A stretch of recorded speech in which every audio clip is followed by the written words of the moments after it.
So even the figures that they put up there turn out to be figures for the soil, not for the buildings. But they don't tell you that. And those levels are astronomical for some radionuclides.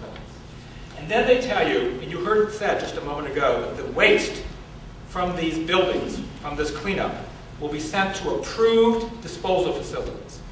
Now, anyone in this audience would think that meant approved by some regulatory agency to receive radioactive waste. False. They don't disclose who will approve it or what kind of a disposal facility. They simply tell you it won't go to a municipal landfill.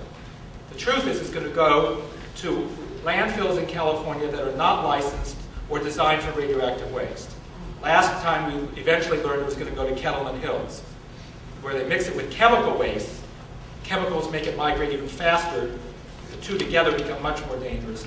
There's not an ounce of disclosure of that in the ECA, and not an ounce of analysis of what the health effects are of dumping the radioactive waste in unlicensed sites, sites not licensed for radioactive waste. So, a few other key comments here. They tell you that they're going to do this because it integrates the EPA's oversight and provides an opportunity for greater public participation. Well, they don't, in fact, integrate EPA oversight. I'd like to clarify on the record by you folks. In fact, Thomas, can you just tell us, does EPA have sign-off authority on this? Can they say no?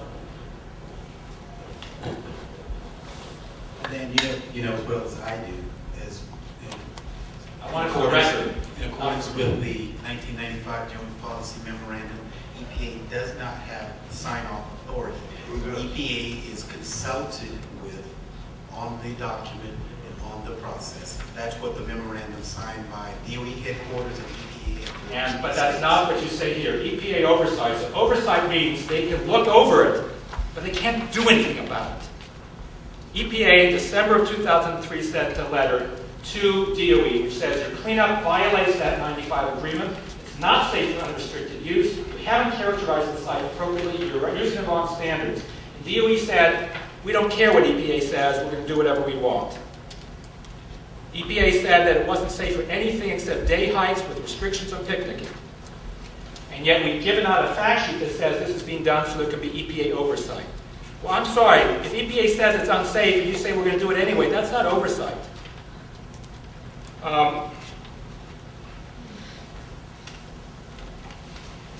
They are artificially segmenting this cleanup.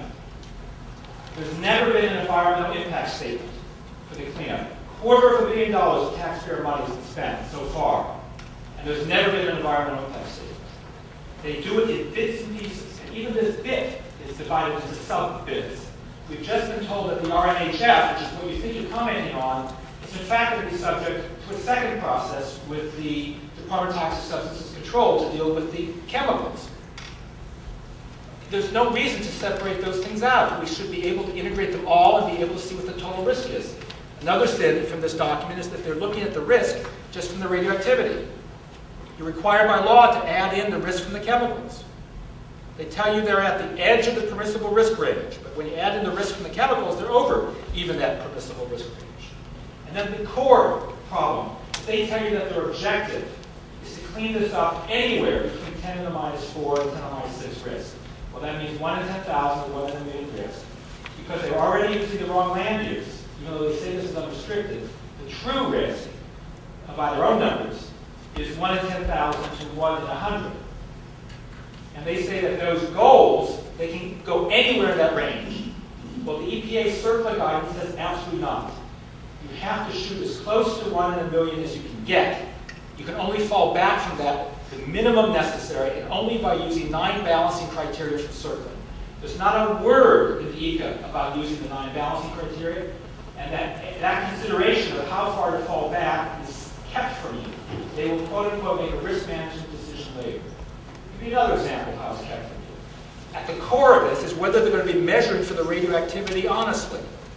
EPA found that they were washing the vegetation samples before monitoring to wash off the radioactivity on the surface, and then heating the vegetation samples to a high temperature and burning them to drive off the radioactivity inside the vegetation, and then measuring the ash. They heated the soil the same way. They've been filtering the groundwater. So it's critical that someone who's honest do those measurements and that the public have some input into how the measurements are going to be made. But in fact, the ECA proposes that a convicted environmental felon do the measurements. Rocketdyne was convicted of environmental felonies a decade ago for illegal disposal of hazardous material at this site. 2 workers were blown up in an explosion.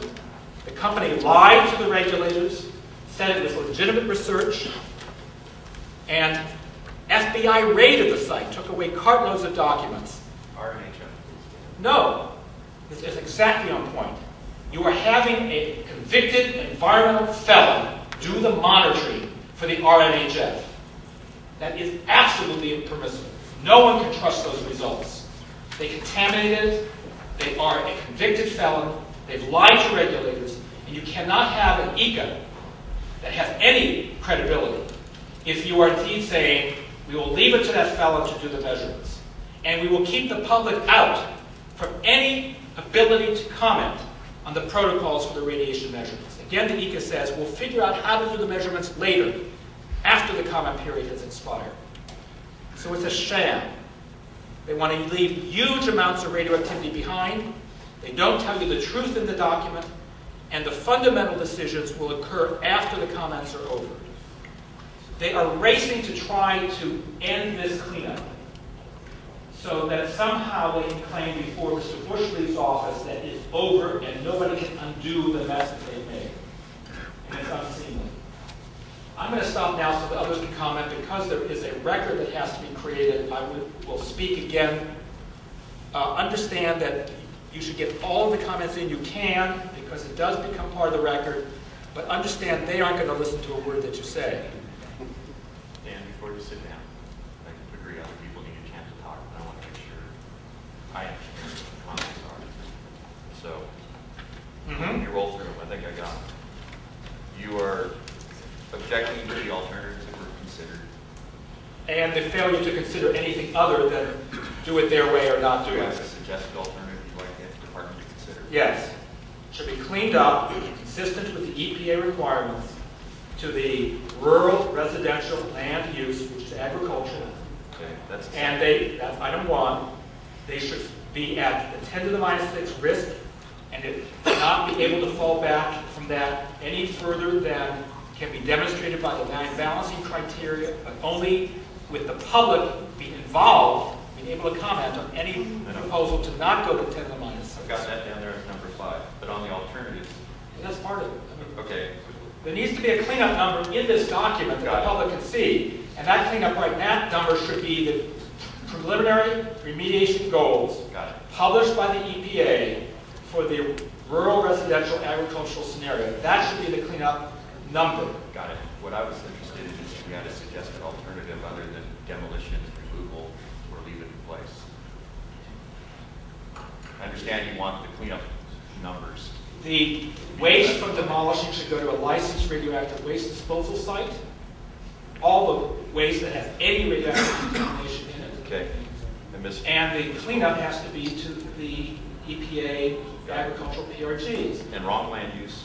But that's what I just said, EPA agricultural PRG. That fixes that problem. You would like to see EPA oversight, With sign-off authority. regulatory oversight, not just consultation. And since these last 2 buildings are being done supposedly under CERCLA, you're still artificially segmenting everything, so the entire Got that? facility needs to be cleaned up pursuant to these EPA CERCLA. You'd like to see the public have a chance to comment on the sampling analysis protocol. Well, on everything that they've deferred from this document, but that's including the sampling plan, and that includes where the waste is going to go, and it includes what they said is the final cleanup standard. Okay.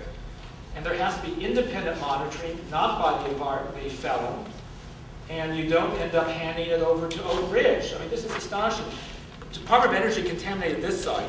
Oak Ridge is another DOE nuclear site that contaminated, so they're quote-unquote independent verification to have another contaminated nuclear site come here. I mean, give me a break. Okay, thanks. Okay, so I'm going to come back after, but you all should have a chance.